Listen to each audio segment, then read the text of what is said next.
Court is finding you guilty. Court is going to sentence you to 8 years in the prison, suspended and probated for 8 years. Regular reporting by Zoom or in person, regular random UAs, proof of employment within 45 days, no employment as a home health care provider or with minors. A sentencing hearing can sound like paperwork at first, but this one turns on something bigger than the plea itself. Judge Boyd is looking at treatment, family safety concerns, no contact rules, and whether the defendant can actually follow structure outside the courtroom. The question is not just whether he gets a chance. It is what kind of conditions Judge Boyd believes are necessary if that chance is given. All right, we're back on the record in 2025 CR 015638 and 2025 CR 01263, State versus Charlie Marquez. Can I have parties re-announce? Brandon Brady for the state. Warren Wolf and Mr. Marquez. And you're Mr. Marquez. All right, we were not on the record, but we did have Mr. Marquez's CPS attorney Zoom in. And as an officer of the court, he presented the court and both parties with updates on the CPS case. And according to his rendition, Mr. Marquez is in compliance and that the children are residing with the paternal grandparent. All right. So this is what I want to stress to you. There is a no contact order, and the no contact order is in force.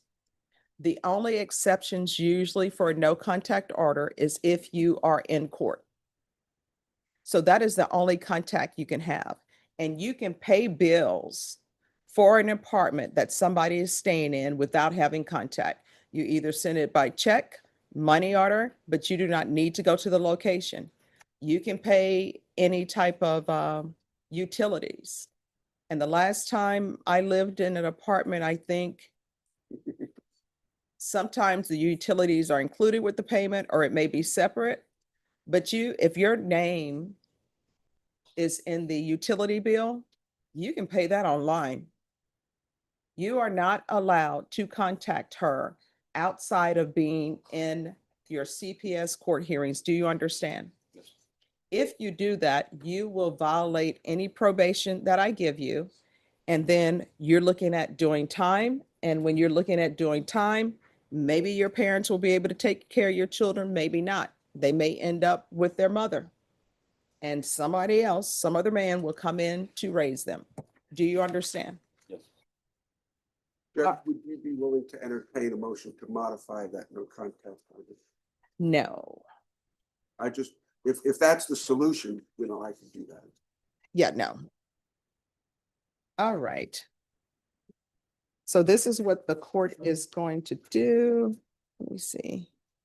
I'm trying to find your application. Did he apply for deferred adjudication? Just regular? All right. This is what the court is going to do then. End cause number, Odyssey again. 2025 CR 015638. Probation, are you ready? Court is going to is finding you guilty. Court is going to sentence you to 8 years in the prison, suspended and probated for 8 years. Regular reporting by Zoom or in person. Regular random UAs. Proof of employment within 45 days. No employment as a home health care provider or with minors. There's to be CPS compliance. There should be no contact with the complainant. There's an affirmative finding of family violence. There's going to be GPS tracking, waive fees. That is to be installed no later than February 10th, 2026 at 3 p.m. This run concurrent with 2025 CR 012673, 2024 CC 737959, 2025 PF 09446. Taking consideration 2025 CR 011814, 2025 CC 004665, 2025 CR 011499. There's to be field visits one time per month until further notice. There's 200 hours of community service restitution. I'm going to order parenting classes. Once that's completed, the community service hours will be deemed satisfied. CPS parenting classes, which they should have ordered, will be acceptable. Probation, is there anything else with regards to that case? On the 13th, I believe, or the 16th. That is correct. When is your surgery? 13:30. All right, so the GPS is to be installed after clearance, after medical clearance. All right, and then there's to be the BIPP course. I think he's already either taken it or enrolled. All right, he'll need to provide proof of that to probation. And probation, he's currently in a family violence course. That family violence course will be acceptable to the court. And that cause number, did you review the document entitled Trial Court Certification of, state your excuse. Thank you. Did you review the document entitled Trial Court Certification of Defendant's Rights to Appeal with your attorney? Did you understand it and sign it in that cause number? Yes. Don't worry. Because it's a plea bargain agreement, because I followed your plea bargain agreement, and because you waived your right to appeal, you do not have the court's permission to appeal. Because this is a felony conviction and an affirmative finding of family violence, you're not allowed to own or possess any weapons or ammunition. If you have a question over what that is, you'll need to speak to an attorney. We're moving on in cause number 2025 CR 012673. Court is finding you guilty. Court will sentence you to 8 years in the prison, suspended and probated for 5 years. There's to be regular reporting by Zoom or in person, regular random UAs, proof of employment within 45 days, no employment as a home health care provider or with minors. There's to be installation of GPS, and that will be tracking, waive fees, and that's to be installed after medical clearance. And Adriana? Yes, sir. I know you all have to put times in there, Yes, so sir. it's GPS until further notice. Yes, sir. This will run concurrent with 2025 PF 11276. And probation, I believe that cause number is the CR number that we just did. Taking consideration 2025 CR 011814, 2025 CC 004665, 2025 CR 011499. There's to be 200 hours community service restitution. You're going to take the defensive driving class. Once that's completed, the community service hours will be deemed satisfied. There's to be field visits one time per month until further notice. Probation, is there anything else? And I'm sorry, there's a $1,500 fine and that will be probated. Is there anything else you need from the court to be successful? Thank you. All right, did you review the document entitled Trial Court Certification of Defendant's Rights to Appeal with your attorney? Did you understand it and sign it? Yes. Because this is a plea bargain agreement, because I followed your plea bargain agreement, and because you waived your right to appeal, you do not have the court's permission to appeal. Because this is a felony conviction, you're not allowed to own or possess any weapons or ammunition. If you have a question over what that is, you'll need to speak to an attorney. Do you understand? Yes. All right, we can go off the record. Here's the thing. In this court, to be successful on probation, communication is key. If you had a misunderstanding about the no contact order, you now know you're not allowed to have contact with her unless you're in civil court. And what does that mean? That means you're not talking to her in the hallway because she has an attorney, you have an attorney. You are to be in the courtroom. That's it. You are not to go to your other apartment. If that apartment is in your name and you're paying bills and you're being nice and allowing her to live there, you can pay that bill, send it in to the apartment complex. You can pay the utilities online, but you are not to have any contact with her while that protective order is in place. Do you understand? Yes. Is there anything you do not understand? All right, good luck to you. Thank you very much, Judge. Thank you. Oh, do I have the cases that were taken in consideration? I believe Mr. Prager is putting that together. All right, thank He you. also has a matter in County Court 4 I need to. All right, deal thank with. you. The next case brings a different kind of pressure. This defendant is not only facing a sentence, he is facing a choice about what kind of structure he can actually handle. Judge Boyd lays out the options clearly, and the answer he gives changes the direction of the hearing. Sometimes the most revealing courtroom moment is not the plea. It is the choice made after it. Court is calling 2025 CR 013993 State versus Lupe Torres. Can I have parties announced? Denny Callahan defense. Of course. All right. Good morning, Your Honor. Good morning. We are here for sentencing. You entered a no contest plea.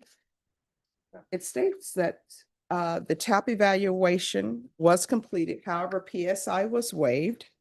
According to your plea bargain agreement, punishment is to be assessed at 2 years. There's $1,000 fine in the state as opposed to your application. Have both parties had a chance to review the TAP evaluation? Yes, Your Honor. Any objection to the TAP evaluation? On page 1, it suggests that he used marijuana and methamphetamine.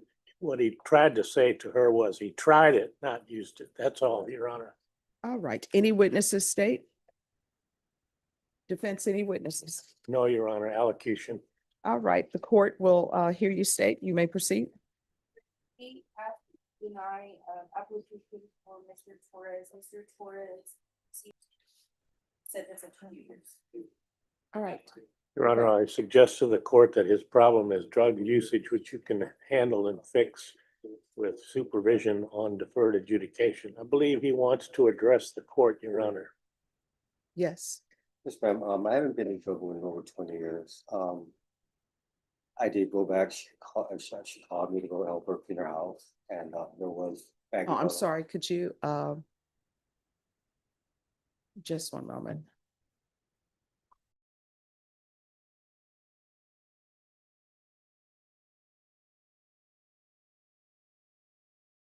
Solemnly swear affirm the testimony you give will be the truth and nothing but the truth, so help you God.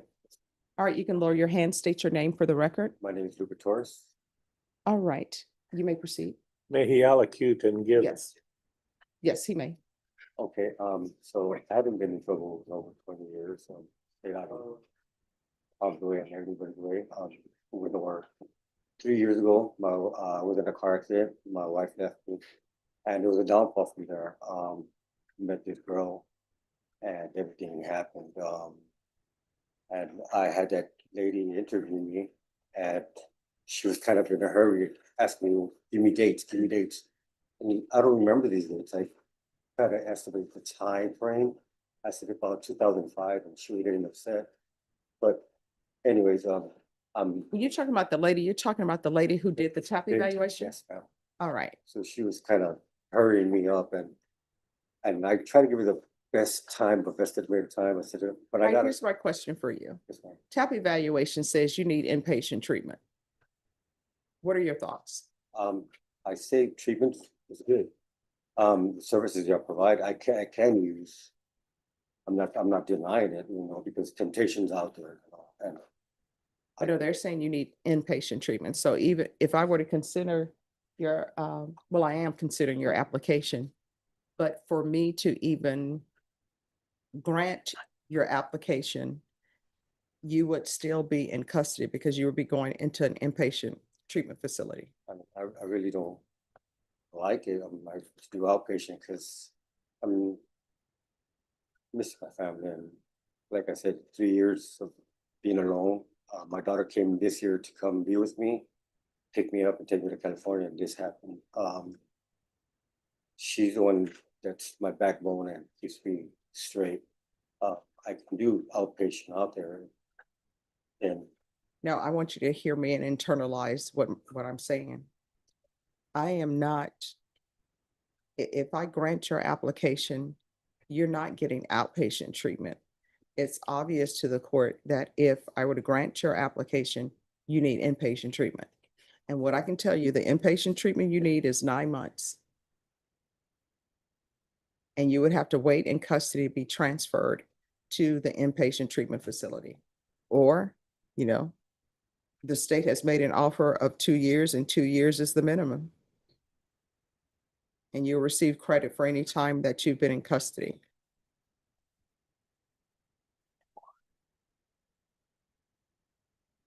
And I would have to go do the 9 months and then get out on probation.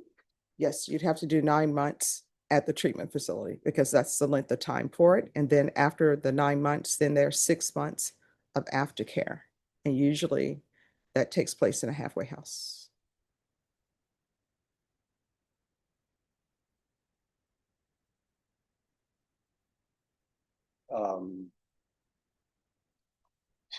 I would rather go do the time.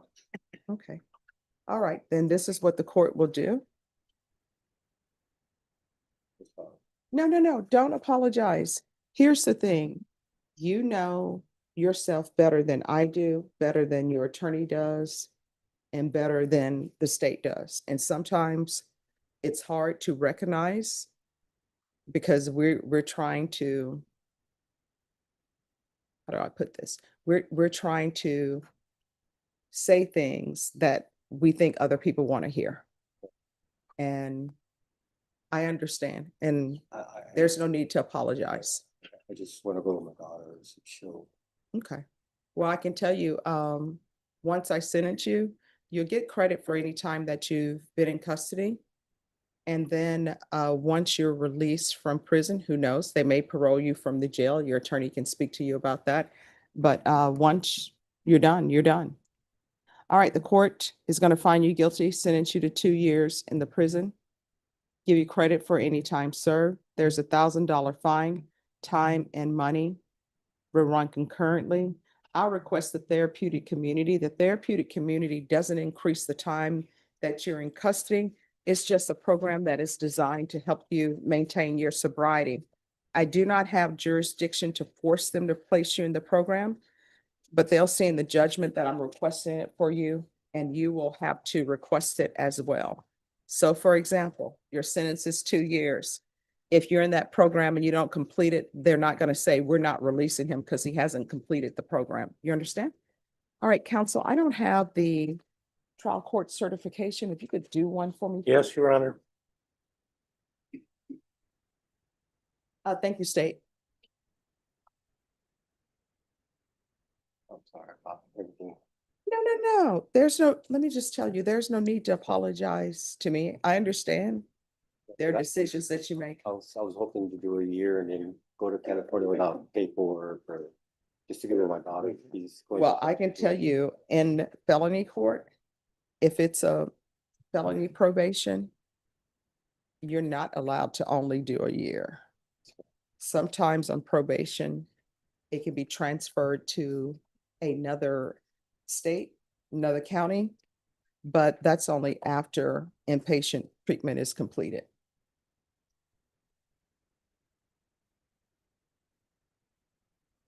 And then with that transfer, what ends up happening, you're not allowed to go to the other place or transfer physically to that place until they accept your probation. So sometimes they'll say, we're not going to accept this person. And so you have to stay where you are. So is this paperwork done? Is it? Yes, once we do this, you will be done. You'll get whatever credit you've been in custody. You'll get that credit subtracted from the 2-year sentence. And maybe they'll parole you from the Bexar County Jail, maybe not. Your attorney can speak to you about that. Can I stop this now and maybe you accept Oh, I've already entered my sentence. And once I give a sentence and it's a legal sentence, there's nothing else for me to do, right? I know sometimes attorneys will do motions to reconsider, but those are not necessarily legal motions in the sense that I have a right to grant it. kind of weigh it out and services y'all do provide out here? Mhm. I can use.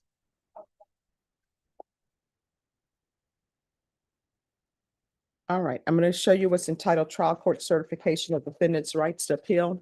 Did you review it with your attorney? Did you understand it and sign it? Across these 3 cases, Judge Boyd keeps returning to one courtroom principle. Consequences must match the record. In the first case, that meant strict supervision, GPS, no contact boundaries, and compliance conditions. In the second, it meant making the defendant face the difference between structured treatment and accepting time. In the final case, it meant following the agreement, but still giving a direct warning about what has to change after release. These rulings are not random reactions. They are built from the plea, the history, the risks, and the choices made in front of the court. Comment which ruling carried the most weight, and subscribe for more real Texas courtroom breakdowns. Every ruling has a reason. Court Beacon TV shows you.